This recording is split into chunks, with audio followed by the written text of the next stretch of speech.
Waziri Mkuu wa Israel Benjamin Netanyahu amesema hakuwahi kumwomba ruhusa Rais wa Marekani Donald Trump kabla ya Israel kuanzisha mashambulizi yake dhidi ya Iran mwezi Juni mwaka 2025, akisema kuwa alichofanya ni kujulisha tu utawala wa Marekani kuhusu mpango huo. Kauli hiyo ameitoa katika hotuba yake ya Kiebrania kwenye mkutano wa Moon Expo unaowakutanisha viongozi wa serikali za mitaa mjini Tel Aviv, huku akisema kuwa Israel ilichukua hatua hiyo kwa msingi wa kujilinda dhidi ya kile alichokitaja kuwa tishio la moja kwa moja kutoka Tehran. Netanyahu alisema alimweleza Trump mapema kabla operesheni hiyo kwamba Israel ilikuwa inaelekea kuishambulia Iran, na kwa sababu haiwezi kukaa na kusubiri maadui wakai ambao kwa kauli yake wanatangaza waziwazi kwa sauti kubwa kuwa wanataka kuiangamiza Israel na hata Marekani pia. Kwa mantiki hiyo, alisema kuwa serikali yake iliamua kuchukua hatua za kijeshi kwa lengo la kuzuia hatari hiyo kabla haijawa kubwa zaidi. Alisisitiza kuwa hakutafuta idhini kutoka Washington, bali aliwasilisha tu taarifa ya kile ambacho Israel ilikuwa imepanga kufanya. Katika maelezo yake, Netanyahu alisema, sikuomba ruhusa, nilimjulisha tu kuhusu mpango wetu. Aliongeza kuwa alifurahishwa na hatua ya Marekani kujiunga mwishoni mwa operesheni hiyo, akisema ushirika wa Washington ulikuwa sehemu muhimu ya kile alichokiita hatua muhimu sana dhidi ya Iran. Kauli hiyo inaonekana kulenga kuonyesha kwamba licha ya ushirikiano wa karibu wa kijeshi na kisiasa kati ya Marekani na Israel bado inaamua yenyewe kuhusu masuala ambayo inaona yanagusa moja kwa moja usalama wake wa taifa.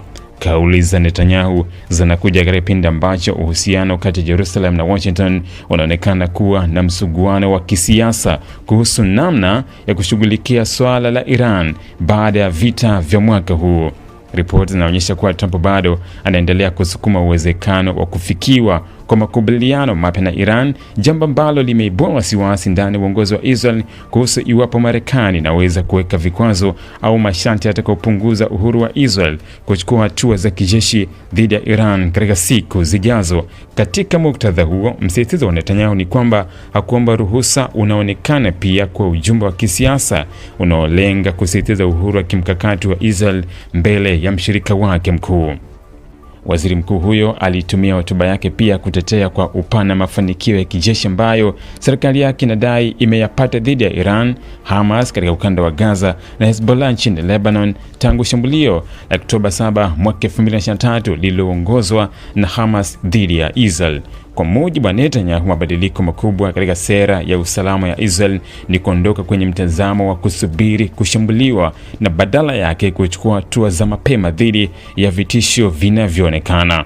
Alisema utawala wa Israel unapaswa kuongozwa na kanuni moja tu: ikiwa mtu anakuja kukuua, basi unapaswa kuwahi na kumshambulia kwanza. Akirejea msemo maarufu wa Talmud, Netanyahu alisema msingi huo wa kiusalama sasa unamaanisha Israel kutoka uwanjani kuanzisha hatua na kushambulia badala ya kusubiri hali itokee. Kwa maelezo yake, jambo muhimu zaidi ambalo Israel imefanikiwa kulifanya katika vita vyake vya hivi karibuni ni kuvunja kizuizi cha hofu, yaani kuonyesha kwamba iko tayari kuchukua hatua kubwa za kijeshi dhidi ya maadui wake wa kikanda, hata kama hatua hizo zinaweza kuongeza mvutano mpana zaidi wa eneo hilo. Kwa ujumla, kauli ya Netanyahu imelenga mambo mawili kwa wakati mmoja. Kwanza, kuhalalisha uamuzi wa Israel kuishambulia Iran kama hatua ya kujilinda dhidi ya tishio la kimkakati.